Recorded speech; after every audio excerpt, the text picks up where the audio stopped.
جی حضرت، یہ جو صدقہ خیرات کا سین ہمیں نظر آتا ہے آج کل، آپ کو پتہ ہے سوشل میڈیا کا دور ہے، لوگ سیلفیز بناتے ہیں اور طرح طرح کی ویڈیوز بنا کر صدقہ خیرات کرتے ہیں، تو اس سے لینے والا بھی تھوڑا شرمندہ ہوتا ہے۔ تو اسلام میں صدقہ خیرات کا کیا طریقہ کار ملتا ہے؟ جیسے کہ ہمیں اسوہ رسول اسلام سے ملتا ہے کہ رسول اللہ نے فرمایا کہ ایک ہاتھ سے اگر آپ دے رہے ہو تو دوسرے ہاتھ کو پتہ بھی نہ ہو، اور اس چیز کے بالکل الٹ ہے یہ کہ اس کی تشہیر کرنا، وہ تو کسی کام میں نہیں آ رہا۔ آپ دنیا کے اندر آپ خود کو شو کرنا چاہ رہے ہو، تو صدقے کا تو کنسیپٹ ہی جو ہے وہ خراب ہو جاتا ہے یہاں پہ۔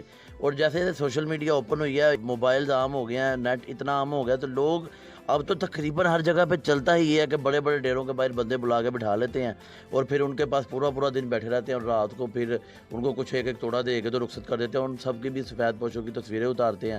تو مڈل مین تو بہت زیادہ پس گیا اس کے اندر، کہ جن لوگوں کو لگتا بھی ہے وہ بھی بیچارے اپنی عزت کے ڈر سے اس سے دور ہوتے جا رہے ہیں۔ اور یہ المیہ ہمارے معاشرے کا کہ بے حسی کی یہ ایک روایت جو ہے وہ قائم ہو رہی ہے۔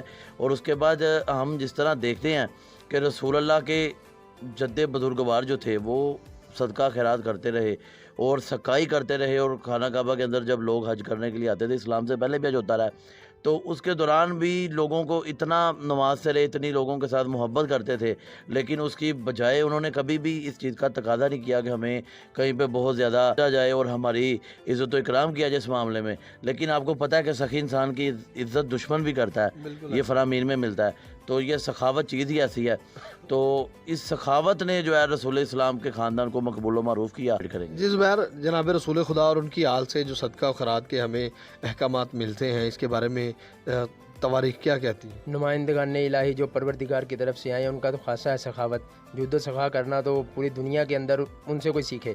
تو رسول اللہ صلی اللہ علیہ وآلہ وسلم نے اس دنیا کے اندر جس طرح، اور ان کے اجداد اور ان کی ذریت نے جس طرح سے سخاوت کی ہے، اس کی کوئی مثال نہیں ہے۔ مولا متقیان علی بن ابی طالب علیہ السلام فرماتے ہیں، جب تم تنگ دست ہو جاؤ تو پروردگار کے ہاں کسی کو، یعنی کہ کسی کو خیرات کر کے پروردگار سے تجارت کر لو۔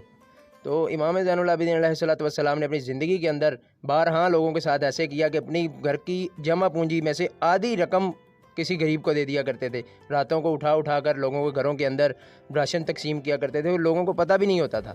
تو اس طرح امام حسن مجتبیٰ علیہ السلام کی زندگی میں اگر جائیں تو کریم اہل بیت ہیں وہ، تو ان کی زندگی کے اندر بھی اسی طرح ہی ملتا ہے کہ وہ بہت زیادہ لوگوں کو خیرات کرتے تھے، اور ایسی خیرات کرتے تھے کہ لوگوں کو پتہ نہیں ہوتا تھا۔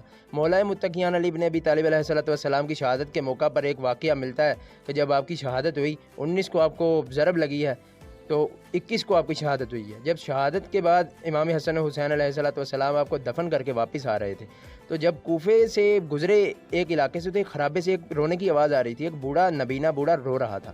جب مولا حسن مجتبیٰ علیہ السلام اس کے پاس پہنچے تو پوچھا کہ کیوں رو رہے ہیں آپ اس عالم میں؟ کہا کہ میں دیکھ نہیں سکتا، میں نبینہ ہوں، مگر میرا ایک مشفق رحم کرنے والا میرے پر تھا، ایک شخص تھا کہ جو میرے لیے کھانا لایا کرتا تھا، 2 دن سے وہ میرے پاس نہیں آیا۔ تو مولا نے کہا کہ کیا آپ اس کے بارے میں کچھ جانتے ہیں؟ اس شخص نے کہا کہ وہ آپ کی طرح ہی کلام کرتا تھا، کہ آپ کی طرح اتنی محبت شفقت کرتا تھا۔ تو مولا نے فرمایا کہ وہ ہمارے بابا علی بن ابی طالب علیہ السلام تھے، جو کہ دنیا سے رخصت ہو گئے۔ تو یہ یعنی کہ شہید ہو گئے، وہ پروردگار کے پاس چلے گئے۔ تو یہ آپ دیکھ سکتے ہیں کہ دنیا کے ساتھ جیسا کہ نمائندگان الہی نے یہ پیار کیا، محبت کیا، کہ غریبوں کے ساتھ انہوں نے محبت کی ہے، کہ صدقات خیرات جو ہیں وہ چھپ کے دیے ہیں انہوں نے۔ جب وہ دنیا سے چلے جاتے تھے تو پھر ان کے بارے میں یہ راز جو ہے نا کھلتا تھا کہ یہ وہ شخص تھا کہ جو ہمارے گھر میں آیا کرتا تھا۔ جی بالکل ایسے ہی ہے۔ جی ناظرین، صدقہ و خیرات کی بہت زیادہ اہمیت ہمیں قرآن و سنت سے ملتی ہے۔ ایک شخص بیان کیا جاتا ہے کہ ایک شخص جناب رسول خدا صلی اللہ علیہ وآلہ وسلم کی بارگاہ میں حاضر ہوا، اور اس نے کہا کہ یا رسول اللہ، میں نے کچھ مال اپنے عیال پر خرچ کیا، اور کچھ سیو کر لیا، بچا لیا، اور کچھ خیرات کر دیا۔ جناب رسول خدا نے فرمایا، اصل میں جو تم نے خیرات کیا ہے وہ بچایا ہے، باقی تمہارا سب ضائع ہو گیا۔ تو صدقہ خیرات آپ کو اگلی زندگی میں کام آتا ہے۔ انشاءاللہ کل ایک نئے ٹاپک کے ساتھ آپ کے ساتھ ملاقات ہوگی، تب تک کے لیے اجازت دیجیے، اللہ حافظ۔